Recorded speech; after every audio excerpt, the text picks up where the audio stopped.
Olá, ouvintes e leitores, sejam bem-vindos a mais uma leitura bíblica comentada do Ictus Podcast.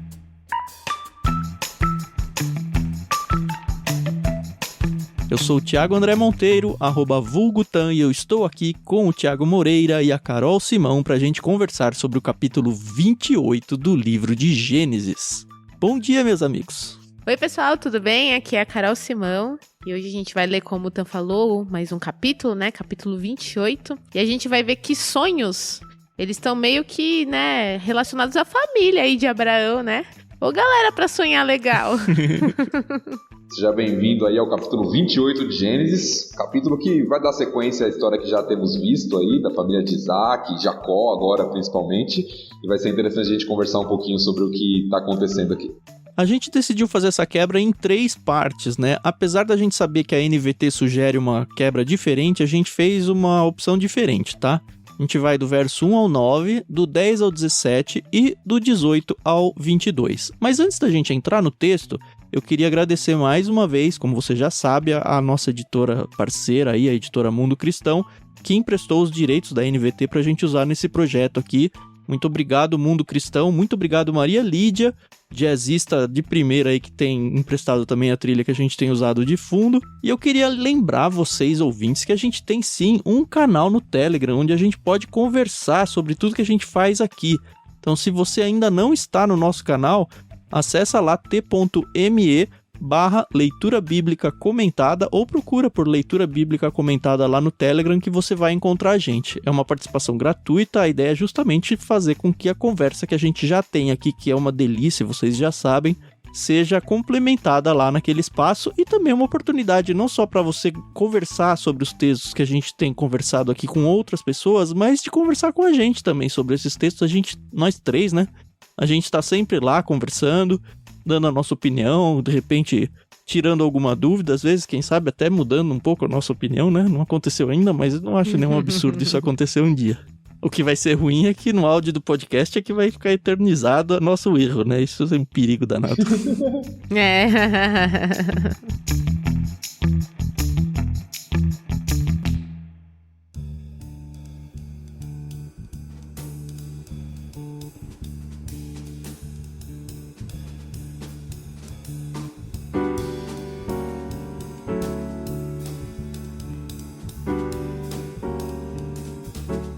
Podemos ir então à leitura? Sim. Tá bom, eu vou ler então os primeiros 9 versos do capítulo 28.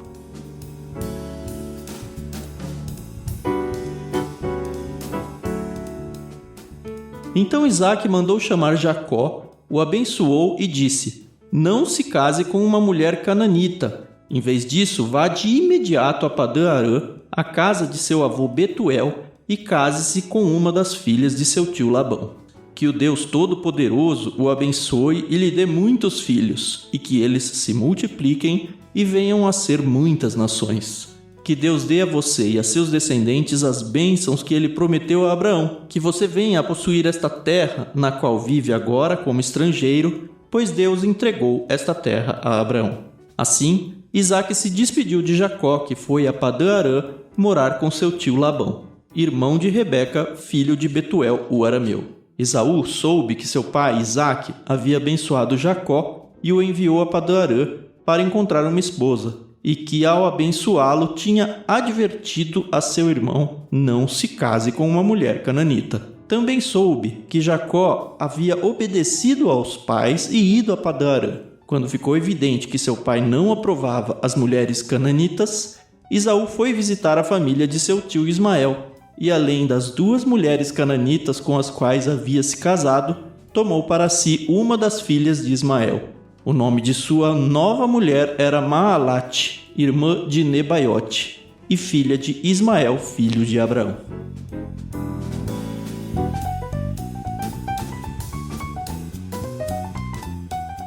Eu queria fazer só um comentário aqui, nada a ver. Toda vez que eu leio Padã-Arã, eu não sei porquê, mas me lembra muito Cair Paravel, que é o castelo lá de Crônicas de Nárnia, né?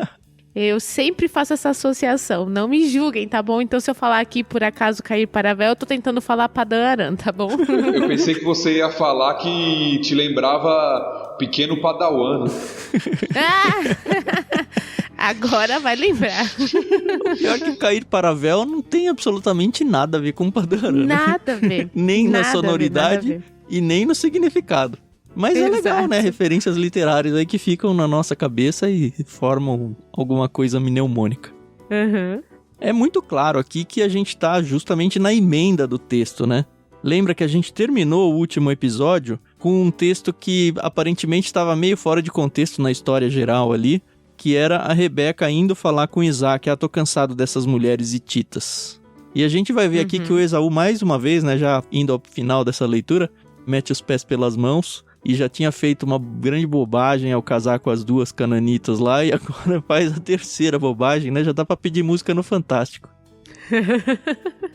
Mas, Thiago, isso que você falou é interessante para os nossos ouvintes aí, que talvez não tenham esse conhecimento. Nem sempre a divisão de capítulos da Bíblia nos ajuda. Porque, de fato, o capítulo 28 é uma sequência da narrativa que a gente estava vendo no 27. Se você nota, o versículo 27 termina com Rebeca falando com Isaac a respeito das mulheres hititas, e aí entra com a sugestão, na verdade com a resolução já de Isaac, mandando chamar Jacó para enviá-lo para não se casar com as mulheres hititas, mas buscar alguém da sua parentela. Que acaba sendo uma resolução do Isaac, mas na verdade era a Rebeca tentando dar um jeito de tirar o Jacó ali de perto porque ele estava ameaçado pelo irmão, né? Exato, exatamente, para proteger a vida. Assim, a gente já sabe que as esposas do Esaú incomodam muito o Isaac e a Rebeca. Mas ela meio que usa isso como desculpa, né? Pelo menos a impressão que me dá aqui, eu não quero a mesma coisa pro meu filho Jacó e eu preciso arrumar aqui uma desculpa pra tirar ele de perto. Essa desculpa aqui vai colar. E colou. Sim. E o que eu estava querendo dizer, né, para aqueles que nos acompanham, é que nem sempre a divisão de capítulos e de versículos é a melhor. Tá? Quando a Bíblia foi escrita, quando Moisés escreveu aqui o Pentateuco, ele não dividiu em capítulos. Essa divisão ela vem posterior na história para facilitar que a gente consiga encontrar onde estão as coisas. Né? Então o pastor chega lá na igreja e fala, abre aí, vai em Isaías 42. Se você não tem isso, você vai ficar procurando um ano para achar onde está. Pois né? Então isso veio posteriormente para facilitar a divisão. Mas não necessariamente, e muitas vezes acontece isso, de que talvez a divisão melhor não é naquele local. Porque, na verdade, continua uma história, ou continua um pensamento. Então, quando a gente lê, um exercício que eu gosto de fazer, inclusive, quando faço estudos, é tirar os versículos. Pegar, copiar o texto e tirar os versículos, a divisão de versículos e capítulos, e ler o texto corrido. Porque era assim o texto que nós tínhamos, que era o texto original, né? Sem essa divisão que veio posteriormente na história.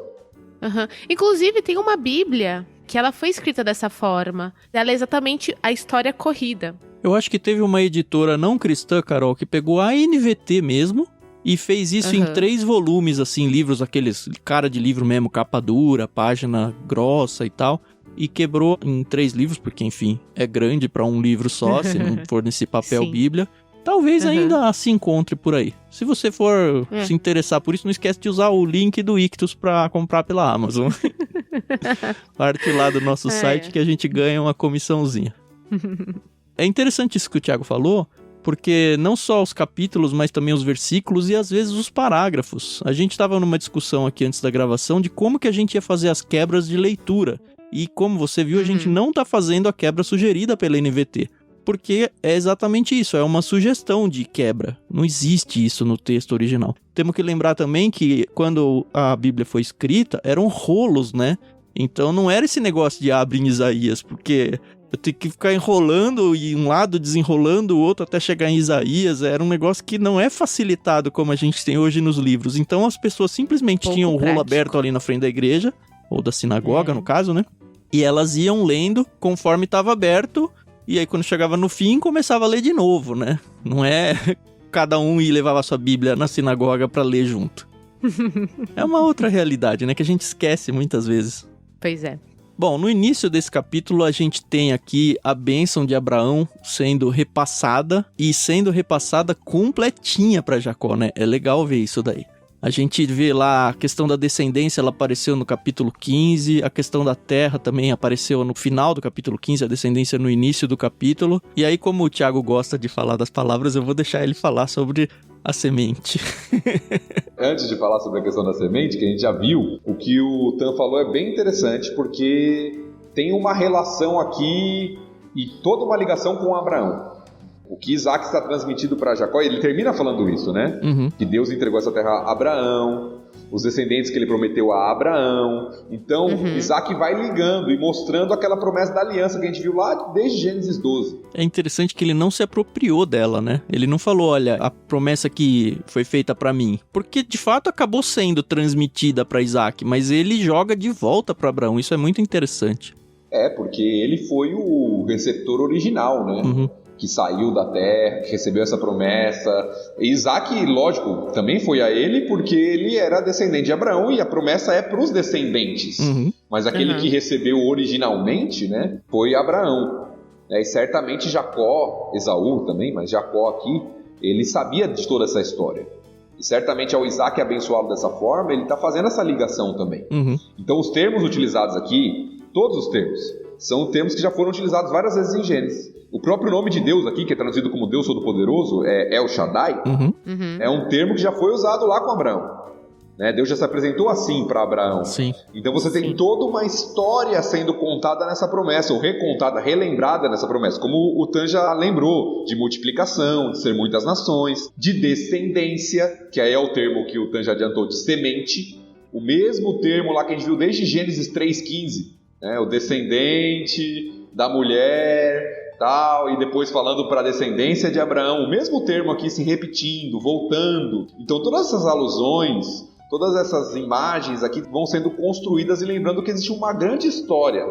E que Isaac não está abençoando Jacó da boca para fora, ou simplesmente bravo com ele pelo que descobriu que ele fez, mas realmente está transmitindo uma bênção que era a bênção de Deus sobre Abraão. Sim. É interessante ver essa palavra semente, apesar da gente ter lido até o verso 9 só. Só nesse capítulo ela vai aparecer 3 vezes, né? No verso 4, que a gente já leu, no verso 13 e no verso 14. E a gente já viu isso várias vezes. Um outro destaque que eu não queria deixar passar batido aqui é que um personagem que a gente já conhece, que é o Labão, né? Ele volta pra história e ele vai voltar nos próximos capítulos muito mais fortemente, porque, enfim, o Jacó vai realmente lá pra terra dele. Mas lembra que ele não é um personagem neutro pra gente. A gente já conhece um pouco da índole dele. Lembra que ele ficou tudo interessado nas joias que a irmã Rebeca tinha ganhado. E meio que bajulou lá o servo do Abraão que foi lá. Então ele já se mostrou uma pessoa bastante interesseira. E de fato a gente vai ver que é isso mesmo, né? Porque quem não conhece a história... É interessante, né? Ler a Bíblia dessa forma. A Bíblia, ela é esse texto aqui é um texto narrativo. Como você pega um livro de suspense, você vai conhecendo os personagens, você não tem ainda toda a informação sobre ele, mas você vai conhecendo os personagens no meio da trama.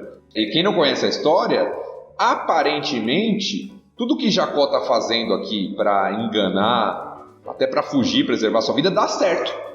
Quem está lendo a história da primeira, tá dando tudo certo, né? Esse cara tá fazendo tudo errado, tá dando tudo certo para ele. Mas a gente vai ver que Jacó, nas mãos de Labão, inclusive, vai sofrer muito na história. Sim. E vai aprender muito ainda, a respeito, inclusive, de engano. Então, tudo isso é interessante porque vai montando a trama, o cenário da narrativa bíblica aqui, né?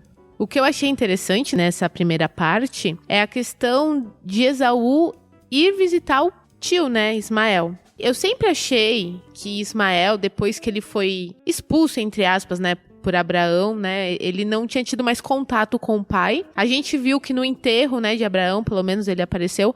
Mas aqui, não sei se ele tinha contato, mas ele era pelo menos conhecido, né?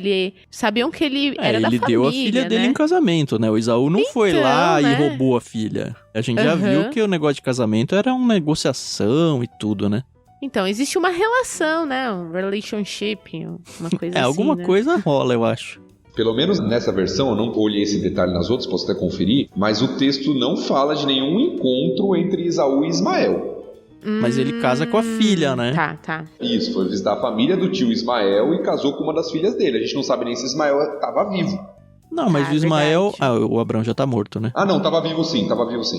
Tava vivo, não, porque o Abraão viu os netos, o Abraão morreu com 175 anos, mas eu não sei que anos estamos aqui.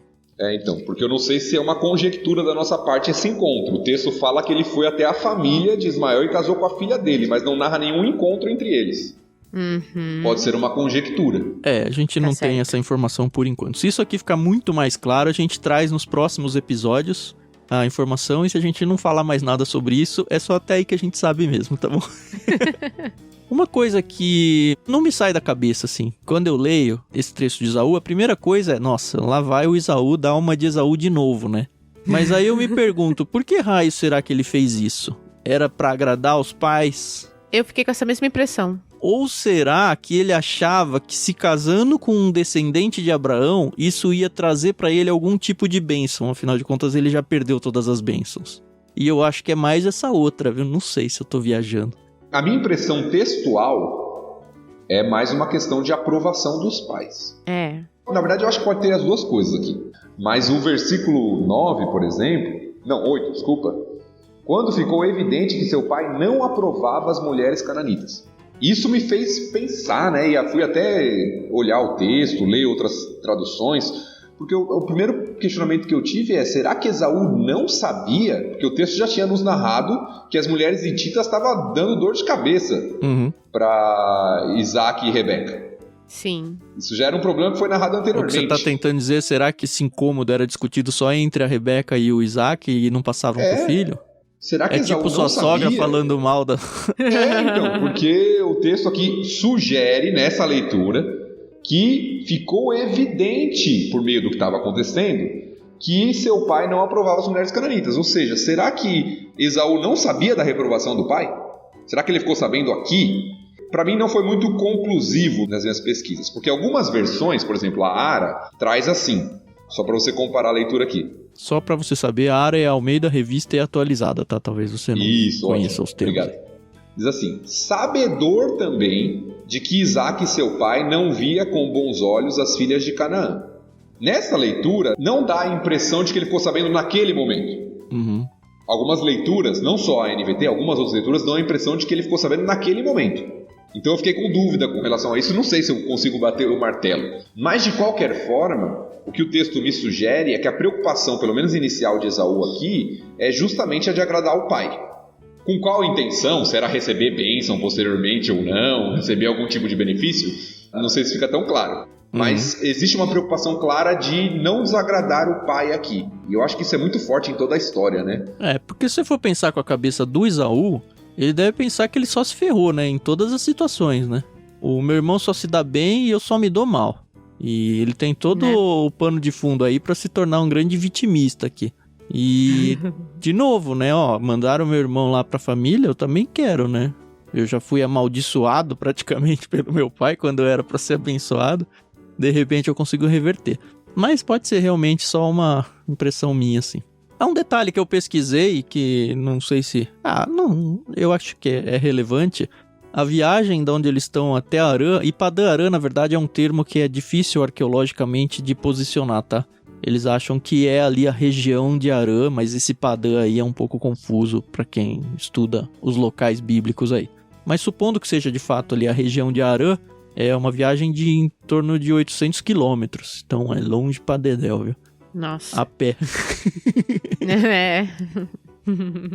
Agora, uma outra coisa que me chamou a atenção na decisão de Esaú aqui é que, apesar desse desejo aí de alguma forma querer agradar o pai, você nota que existe, no mínimo, uma ignorância também, né? Porque, eu digo no mínimo porque às vezes pode ser rebeldia mesmo querendo agradar o pai. Porque ele vai buscar dentre os descendentes de Ismael.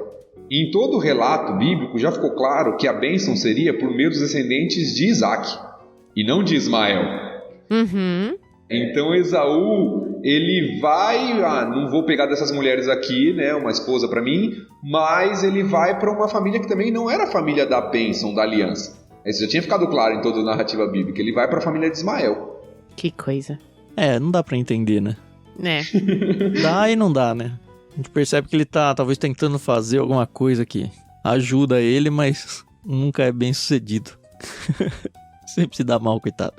Coitado, sei lá se eu posso chamar ele de coitado.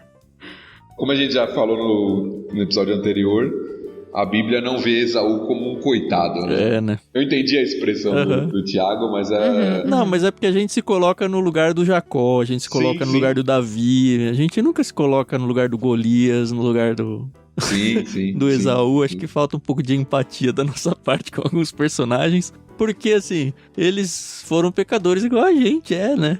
Por que a gente tem que ser o herói? A gente às vezes é o vilão, e o vilão, na verdade, ele não se enxerga como vilão, né? Ninguém se enxerga como mal, acho. As pessoas só fazem o que tá errado. Não sei, hoje em dia não sei. Mas acho que ficou claro, né? Eu tento ser empático com os personagens de lado B aí da Bíblia.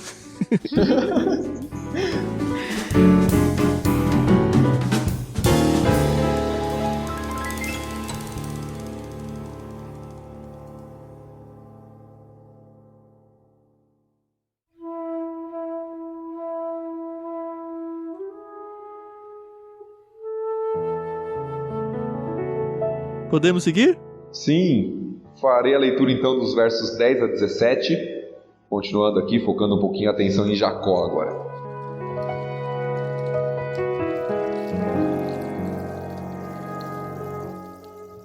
Nesse meio tempo, Jacó partiu de Berseba e rumou para Harã. Quando o sol se pôs, chegou a um bom local para acampar e ali passou a noite. Encontrou uma pedra para descansar a cabeça e se deitou para dormir. Enquanto dormia, sonhou com uma escada que ia da terra ao céu e viu os anjos de Deus que subiam e desciam pela escada. No topo da escada estava o Senhor, que lhe disse: Eu sou o Senhor, o Deus de seu avô Abraão, e o Deus de seu pai Isaque. A terra na qual você está deitado lhe pertence. Eu a darei a você e aos seus descendentes. Seus descendentes serão tão numerosos quanto o pó da terra. Eles se espalharão por todas as direções, leste, oeste, norte e sul. E todas as famílias da terra serão abençoadas por seu intermédio e de sua descendência. Além disso, estarei com você e o protegerei aonde quer que vá. Um dia trarei você de volta a esta terra. Não o deixarei enquanto não tiver terminado de lhe dar tudo o que prometi. Então Jacó acordou e disse: Certamente o Senhor está neste lugar, e eu não havia percebido. Contudo, também teve medo e disse: Como é temível este lugar! Não é outro senão a casa de Deus. É a porta para os céus.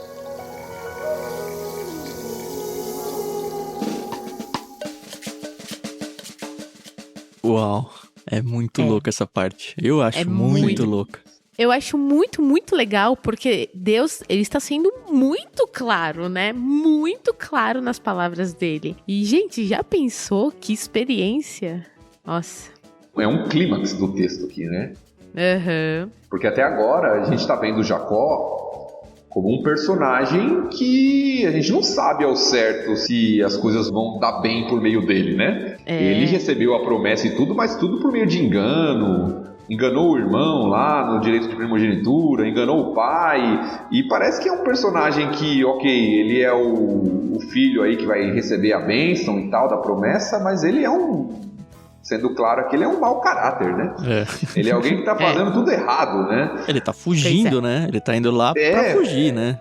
Tendo que fugir porque o irmão quer matá-lo porque ele enganou o irmão e o pai. Então, é uma confusão até aqui. Mas aqui, em meio a todos os erros de Jacó, e aqui a graça, a misericórdia divina brilha também, porque não depende dos nossos acertos, por isso é graça. Em meio a todos os erros e pecados de Jacó, Deus se revela a ele e começa a trabalhar na vida desse homem, né? Isso me faz pensar muitas coisas. Eu sei que os patriarcas começaram ali com Abraão e foi até Jacó, né, tal. São esses três personagens, Abraão, Isaque e Jacó. E na minha cabeça, a gente construiu um carinho tão grande por Abraão, né? Porque a gente acompanhou desde a saída dele, né, lá de Ur, a promessa, e vai engravidar, não vai engravidar, vou ter um filho, não vou ter um filho. E a gente sofreu com o sofrimento e ficamos ansiosos ali, né? E Isaac nasceu. Depois Deus falou, não, me dá Isaac aí, porque eu quero saber se você me ama mais do que ama Isaac. E Abraão falou, não, vamos lá, tal. E assim, eu torcia e ficava com raiva, e ficava triste, e ficava ansiosa com Abraão e sua história e tal. Não sinto a mesma coisa pelo Isaac, entendeu? Sabe, tipo, E nem Isaac pelo é Jacó, quase né? Eu não sinto nenhum dos dois, né? Então, pelo Jacó eu não sinto nesse momento. Mas eu sei que mais pra frente a vida dele vai ficar um pouco mais emocionante e eu vou ter compaixão dele. Mas o que eu tô querendo dizer, por quê? Não, eu sei que, tipo, o que tá na Bíblia é o que a gente tem que aceitar, pronto, acabou. É porque E eu é a vida aceito. deles, Primeiro, assim, o Abraão a gente acompanhou muita coisa de perto. O Isaac é muito rápido, é então, tudo vai, Isaac, sai da história, rápido. sabe? Pois é. E assim, o Isaac era o filho da promessa. A gente ficou esperando 25 anos, sei lá quantos anos pra ele nascer. E depois Deus falou, mata ele pra me oferecer. E tipo, tá bom, casei, vou ter meus filhos, agora... Segue a vida. Sabe? E é interessante que algumas situações que o Abraão passou e a gente sofreu junto, o Isaac passou igual e a gente ignorou. Passou que foi, né? Mas não foi tão emocionante. Eu acho que isso tem a ver com a extensão da narrativa mesmo, como o Thiago falou. A gente tem pouca narrativa de Isaac como protagonista. Talvez a história mais marcante de Isaac seja a história em que Abraão está oferecendo Isaac. Ele não é o protagonista da história ali. Ele está sendo oferecido como um sacrifício.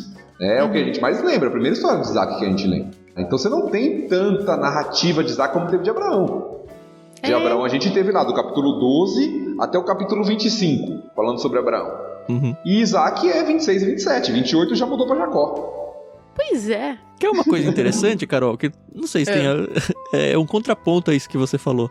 Tirando o meio de famílias judaicas aqui, hoje em dia pessoas dão nomes a seus filhos muito mais de Isaac e Rebeca do que de Abraão e Sara. Apesar de toda essa empatia potencializada que se tem por Abraão e Sara e nada assim com Isaac e Rebeca. Por quê? Não sei.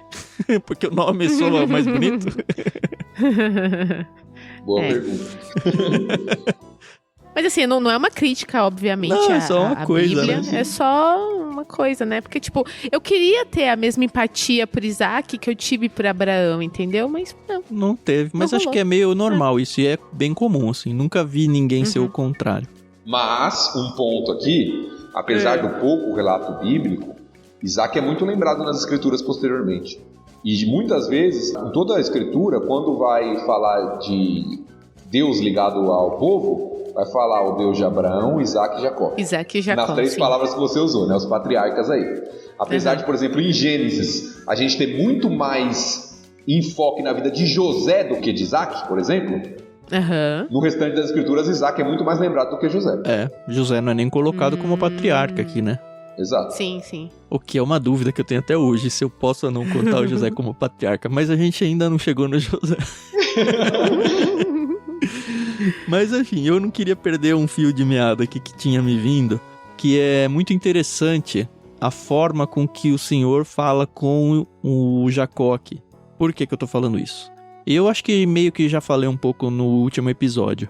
O Jacó tá fugindo porque enganou o pai, o irmão e tal.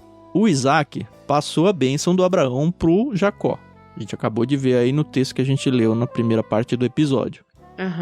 Deus aparece aqui e duas coisas muito me chamam a atenção. Uma, em nenhum momento Deus censura absolutamente nenhum fato ou evento da vida do Jacó aqui. Ele não dá bronca, ele não censura, ele não faz nada. Por quê? Não sei. E a segunda é o fato de Deus confirmar aquilo que o Isaac tinha acabado de falar para ele, com muito mais detalhes. Porque se a gente falou que o Isaac repassou a bênção de Abraão, aqui a gente vê muito mais claramente Deus fazendo isso. E um adendo que eu não quero deixar passar é que eu tô atualmente fazendo minhas devocionais em Números. E sim, Números é um livro difícil, mas é muito legal. E lá tem um capítulo que fala que Deus falava com Moisés como ele nunca falou com ninguém. Ele entrava na tenda do encontro lá e existia um encontro presencial ali. O Moisés ouvia audivelmente, acordado, a voz de Deus, e Deus passava todas as orientações para ele. O que é algo sensacional, se a gente for imaginar.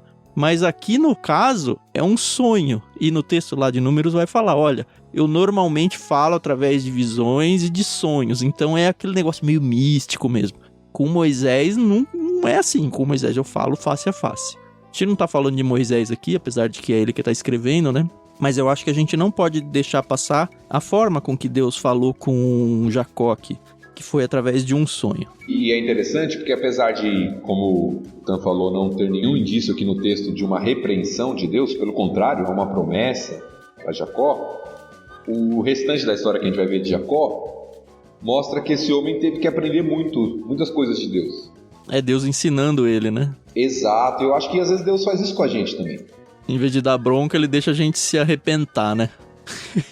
Não é nem se arrebentar, né? A repreensão, ela vem muitas vezes de maneira didática, nas experiências da vida. Que é o que a gente faz com os nossos filhos algumas vezes, né? Às vezes a gente dá uma bronca, às vezes a gente dá um castigo, às vezes eu lembro, por exemplo, que eu brigava uma vez com a minha irmã mais velha, que a minha mãe tinha feito batata frita na janta.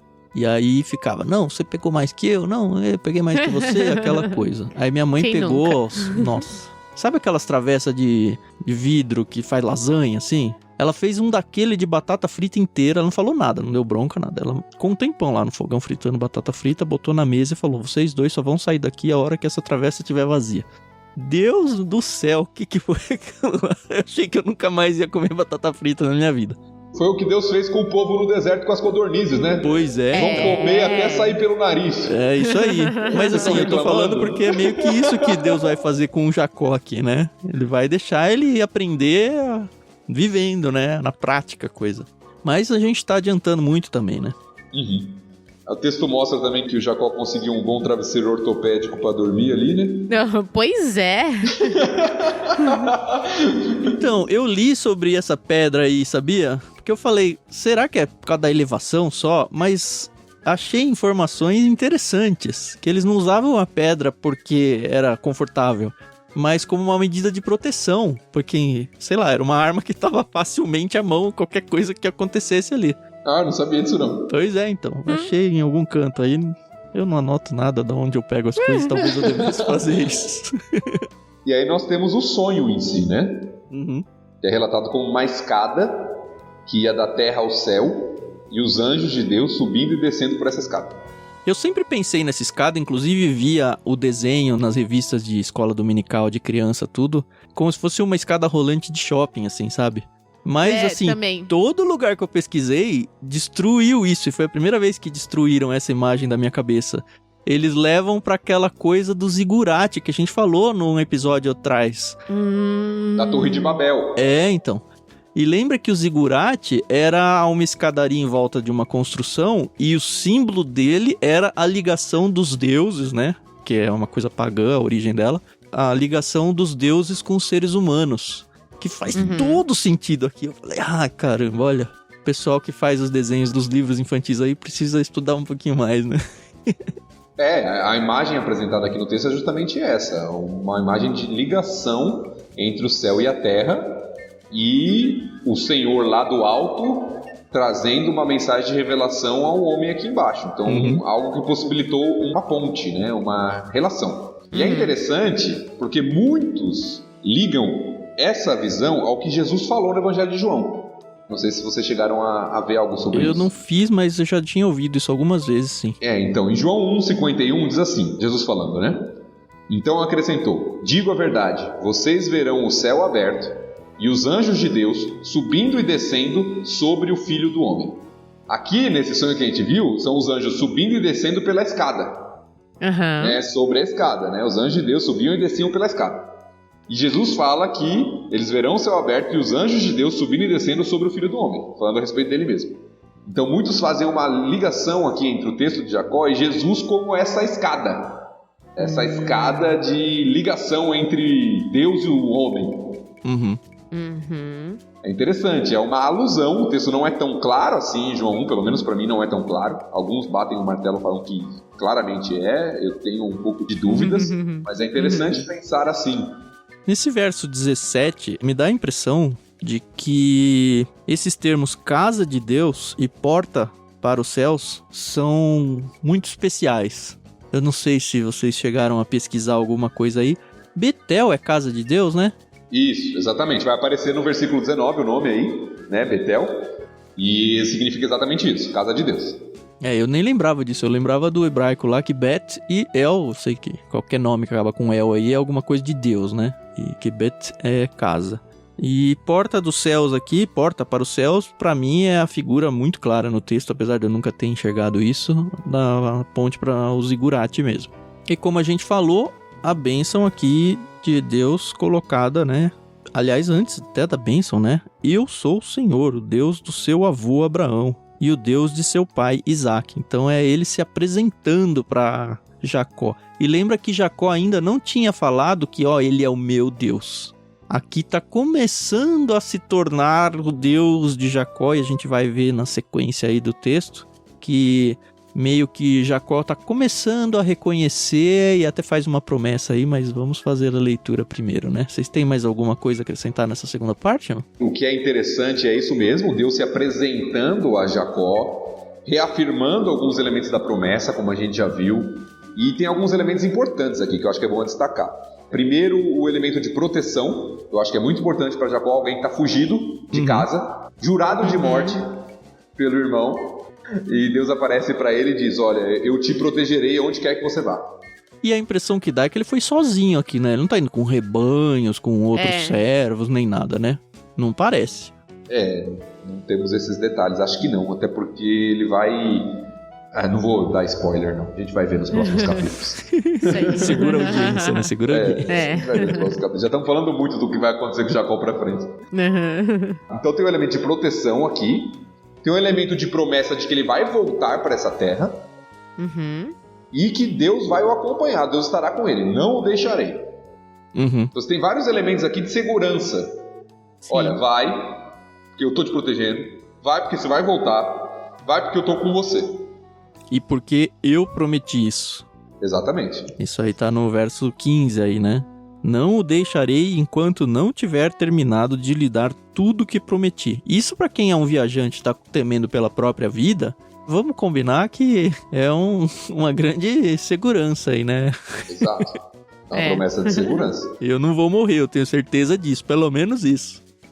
E aí o último destaque para a gente passar para a parte final, que eu vejo no texto, é algo que já tinha acontecido com Abraão, a gente já viu também, diante de visões de Deus, é aquele sentimento de temor. Então Jacó aqui ele fala, como é temível este lugar, é a casa de Deus, é a porta dos céus, como a gente já falou, mencionou, mas aquele sentimento de temor. Lembra quando Abraão teve aquele sonho lá na aliança, que ele foi tomado de um pavor? Sim. Então a gente sempre pensa e romantiza às vezes o relacionamento com Deus como algo sublime e agradável, e de fato é, mas existe um elemento de temor, por notar a diferença que existe, né, diante de quem nós estamos. Isso ficou muito claro no último verso que a gente leu agora, né? É o 17, né? Como é temível esse lugar, né? Ele tá apavorado mesmo. E é interessante lembrar que ele tá todo em sonho aqui. Tem uma coisinha que a gente passou batido, lembra que ele tá indo pra Harã. Na cabeça dele pode ser que ele fique lá direto, ele mude pra lá. O que faria muito sentido, né? Pensando humanamente. Mas no verso 15 fica claro que dentre tudo isso, uma das promessas de Deus é que, olha, esse seu exílio aí, entre aspas, lá em Harã, não vai ser permanente. Eu vou trazer você porque a sua terra é essa aqui que você tá vendo. Então saiba que você vai voltar. Que era o plano original da mãe, né? Exato. Rebeca falou, vai pra lá até seu irmão se acalmar. Quando seu irmão se acalmar, eu vou te chamar de volta. Legal.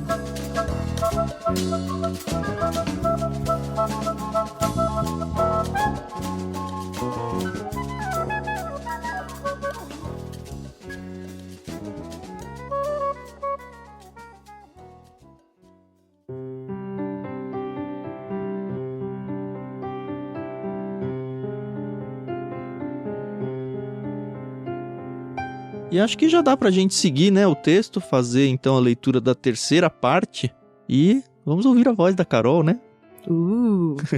Tá certo. Então vamos lá, do versículo 18 até o 22.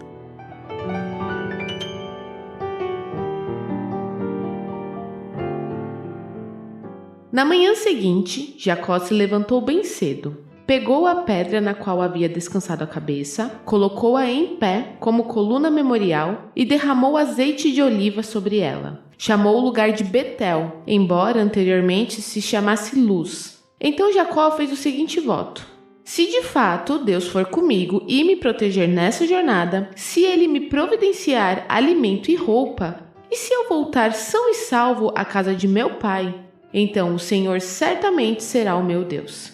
E essa coluna memorial que eu levantei será um lugar de adoração a Deus. E eu entregarei a Deus a 10ª parte de tudo que ele me der.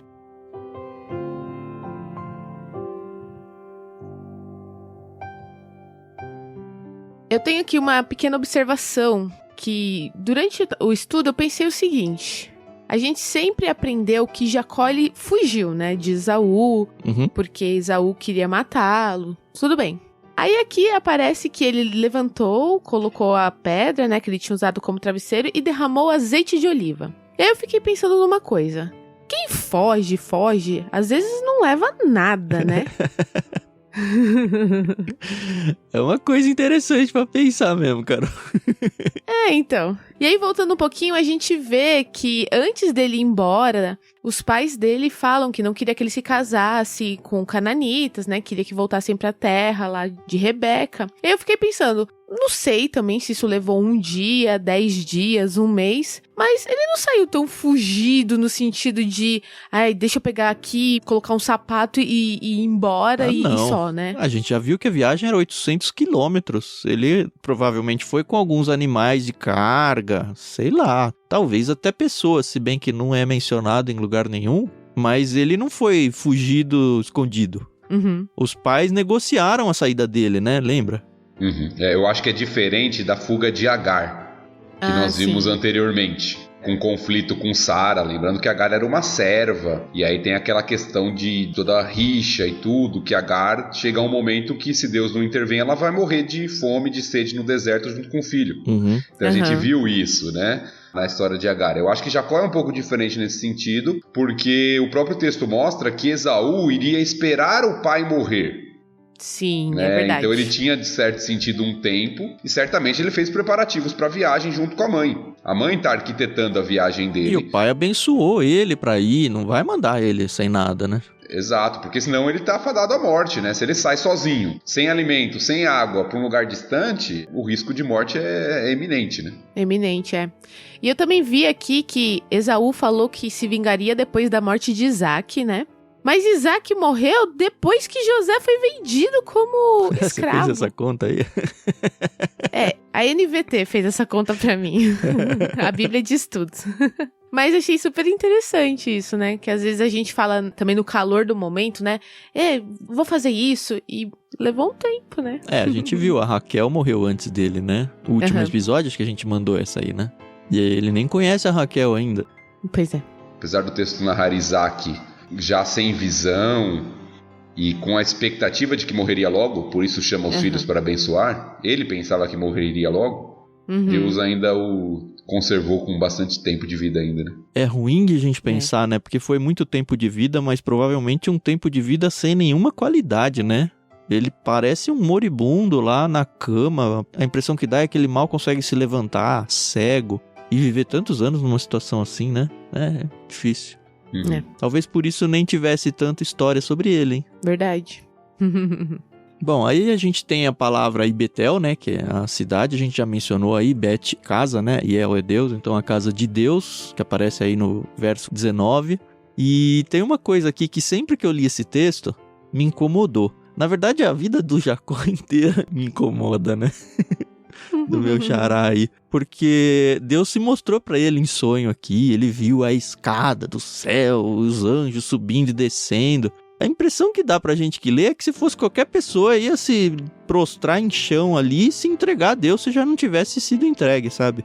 Ele mais ou menos faz isso, né? Porque a impressão que dá, ele fala, olha, se você fizer tudo isso daí, aí sim eu vou me entregar a você. Eu sei lá, cara, eu nunca engoli muito bem esse Jacó, viu? Eu vejo esse texto e talvez a nossa impressão na leitura seja justamente essa que o Tan tá falando, né? Parece que ele tá de alguma forma ainda barganhando com Deus. E eu não elimino essa possibilidade, né? Eu acho que, até pelo que a gente vê de Jacó, e Jacó vai aprender muito ainda na caminhada dele, a gente vai ver isso junto, sobre quem Deus é. Mas ao mesmo tempo eu vejo alguns elementos aqui de fé e de adoração. Sim. Então eu não sei o quanto o voto, que é o que ele faz aqui, né, nos versículos 20, 21, 22, não sei o quanto eles são uma barganha, ou eles são um reflexo de fé também. Eu já ouvi isso também, mas eu não sei se eu engulo. Talvez porque eu tenho a mente ocidental, não sei. Mais ou menos assim, porque o Senhor apareceu para ele e fez uma promessa. E aí ele está respondendo a essa promessa de Deus. O Senhor prometeu fazer isso e eu prometo fazer isso. Como uma resposta em promessa também. Eu não sou especialista em hebraico. Apesar de conhecer um pouco, eu não sou especialista em hebraico. Eu sei que no grego, que eu tenho um pouco mais de facilidade, você tem alguns tipos de se. Eu tô falando agora só fazendo um comparativo que eu não sei se é igual. Gramaticalmente, né? Gramaticalmente. Tá. Geralmente quando a gente fala se em português, nos dá a impressão de dúvida. Sim. Isso no português é uma condicional, né? Que a gente chama de condicional, Isso. dá a impressão de dúvida. No grego, você tem 4 tipos de orações, né, com se. E tem umas que são de dúvida, mas tem outras que são de afirmação. Que algumas versões, inclusive, traduzem como já que. Em vez de se. Eu não sei se é o mesmo caso. Tá bom? Como eu disse, eu não sou um especialista em hebraico, eu não sei se é o mesmo caso. Mas já ouvi as duas vertentes aqui, inclusive em comentários, que o Tan mencionou. Uma de, Jacó ainda tá tentando barganhar de alguma forma. E outra de, não, Jacó tá... Parece que ele teve um primeiro encontro com Deus, ele vai lá, constrói um altar, derrama o azeite, faz um ato de adoração ao Senhor e... Se compromete. Se compromete na parte dele no voto. Como o Senhor se comprometeu comigo, eu me comprometo aqui com o Senhor. Na linha do que o Thiago tá falando aí, olha só que interessante um comentário da Bíblia de Estudo MacArthur, nessa questão do se aí, que ele não quis se comprometer no hebraico. Abre aspas aqui pro MacArthur. Jacó pode ter feito barganha com Deus, como que desejando comprar o favor divino em vez de simplesmente adorar a Deus com uma oferta. Mas é mais indicado traduzir o se do versículo 20 por já que e considerar o voto e a oferta como legítimo culto baseado na confiança da promessa de Deus. Validou aí o seu argumento, Thiago? Então, ganhou um pouco de peso, né? Aí, ó. Como eu disse, eu sei que isso acontece no grego, eu não sabia se era semelhante ao hebraico. Que legal. Mas é interessante. Se a gente for pensar no dízimo que ele promete aqui, ele tá bem, ele tá com as provisões para viagem, mas ele nem tem do que dar, né? Então ele precisa primeiro receber as bênçãos materiais aí, para ele conseguir retribuir com elas. Então isso aí dá pra passar um pano mesmo, pelo menos por enquanto. Esse versículo 22 é o que muitas pessoas usam em relação ao ensino do dízimo dentro das igrejas hoje, né? Eu não sei, viu? Eu acho que quando chegar na parte do dízimo do Novo Testamento, talvez eu choque muita gente. Então eu vou me manter calado. Eita! Eu acho que nós temos algumas expressões. A gente já viu, por exemplo, que Abraão deu o dízimo para Melquisedeque, lembra? Isso. Sim. E nós temos aqui novamente. O que nós temos certamente é que isso já era um costume. E acho que nem do povo de Deus, assim. Eu acho que era um costume da época. Sim, entre outros povos eu também creio que existia. Na verdade, creio não, tem relatos a respeito disso. Que o dízimo não era exclusividade de Israel. Bom, é isso. Não vamos adiantar a discussão do dízimo no Novo Testamento, então. Tá bom. A gente ainda não chegou. Aliás, pra quem acompanha a gente aqui, eu nem sei se a gente chegou a falar alguma vez. A gente tá no Gênesis, né? Mas a gente não tem planos de seguir a Bíblia na ordem da Bíblia, tá? Tipo, depois do Gênesis a gente não vai pra Êxodo. A gente provavelmente vai pro livro no Novo Testamento. E a gente vai fazer uma mescla aí, não só de Antigo e Novo Testamento, como de estilos literários. Porque senão, em algum momento, vai ficar muito chato por um período muito longo. Então, eu acho que essa dança aí de estilos literários, autores diferentes, épocas diferentes, um é de história, um é de sabedoria, um é de profecia, um é um evangelho, eu acho que casa muito bem com o que a gente quer fazer aqui e até incentivo para quem está de fato estudando a Bíblia. Eu já fiz a leitura da Bíblia de ponta a ponta, assim, na ordem cronológica, e também, hoje em dia, eu faço ela não seguindo essa ordem, né? Pulando para lá, pulando para cá, seguindo uma agenda, assim, uma ordem planejada, mas eu posso dizer, assim, de experiência pessoal, que para mim, pelo menos, é muito mais engrandecedor, agradável e engrandecedor no sentido de que eu aproveito muito mais, né? Fazer essa leitura misturada, assim. Agora, uma coisa que eu não faço nunca, jamais, é ficar quebrando o livro. Pra mim, se eu comecei um livro, tem que chegar no final dele. Eu não sei como é vocês, mas também é gosto pessoal, né? Eu entendo quem faz isso e não acho errado, né? Mas eu acho que você perde um pouco aquilo que a gente tem visto da ideia da Bíblia como literatura. Porque o livro de Gênesis, por exemplo, ele foi escrito, ele tem uma estrutura. A gente já comentou um pouquinho sobre isso. Quando você fica picotando, é mais difícil de você perceber. E não só o livro de Gênesis, todos os livros da Bíblia foram escritos, né? Alguns são coletâneas, como os Salmos, mas mesmo as coletâneas como os Salmos, eles têm uma divisão. Então eu vejo como importante você ler o livro para você conseguir entender o todo deste livro. Cartas de Paulo, por exemplo, não dá pra parar no meio, né? Você tá no meio de uma argumentação, aí você vai pra outra coisa, aí você volta, você já nem lembra mais o que estava sendo dito, né? Exato. E aí eu acho que o que nós mencionamos anteriormente da divisão de capítulos e versículos pode acabar nos confundindo um pouco, né?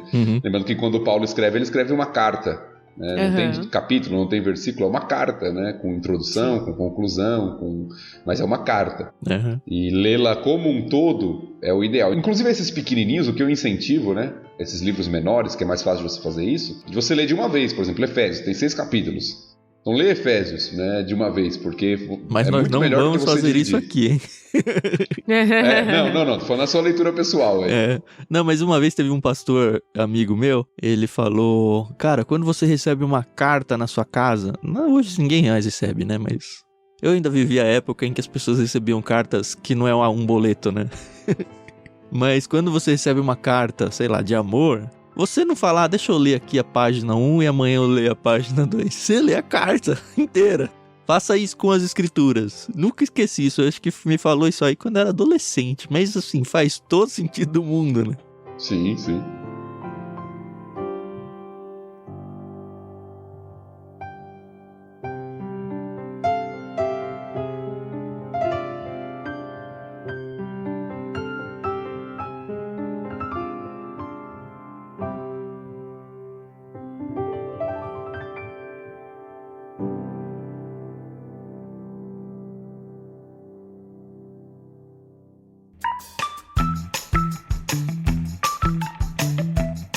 Tá bom, eu acho que estamos satisfeitos aqui com esse capítulo. Não sei se alguém tem mais alguma coisa a trazer.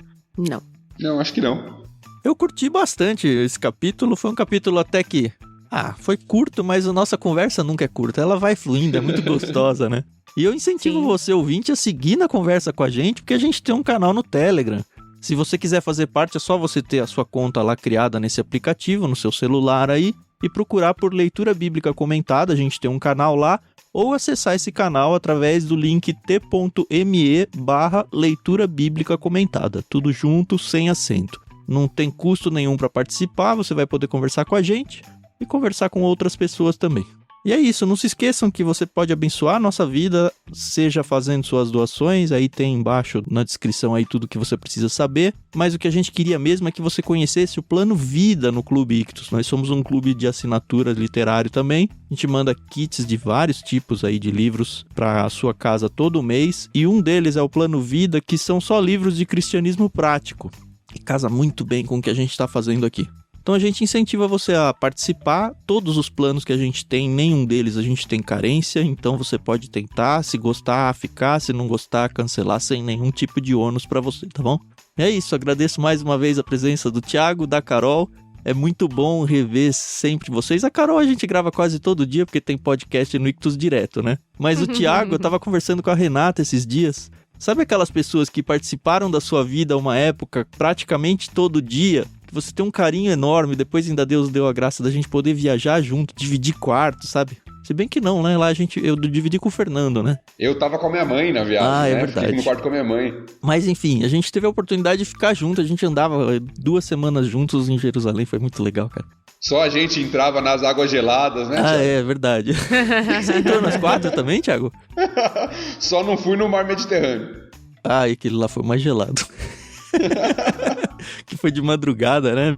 Mas enfim, não vamos fugir da história, não. O que eu queria dizer, que tava comentando com a Renata, minha esposa, é que Deus deu esse presente de trazer de volta o Thiago pra minha vida, sabe? Aquelas pessoas que a gente gosta e o tempo afasta, e aí você olha pra trás e fala, por que eu perdi contato com essa pessoa? E aí você fala, porque eu fui um tonto. A resposta foi essa, né? Mas assim, Deus me pegou pela mão, não sei se fez a mesma coisa com o Thiago, se tá sendo um parto pra ele me encontrar aqui algumas vezes na semana. Mas eu agradeço a Deus também por isso, assim, por ter trazido de volta uma pessoa que pode ser um grande amigo da minha vida, assim. E espero realmente que tudo isso fortaleça ainda mais o nosso relacionamento e eu sei que com a Carol também, né? Muito em breve, pós-pandemia, com as famílias, né? Aí vai ser mais legal ainda. Exato. Eu acho que tem sido muito, muito bom mesmo essa reaproximação. Às vezes a nossa vida toma rumos, né? E tanta loucura, correria que a gente acaba fazendo, que a gente acaba se afastando.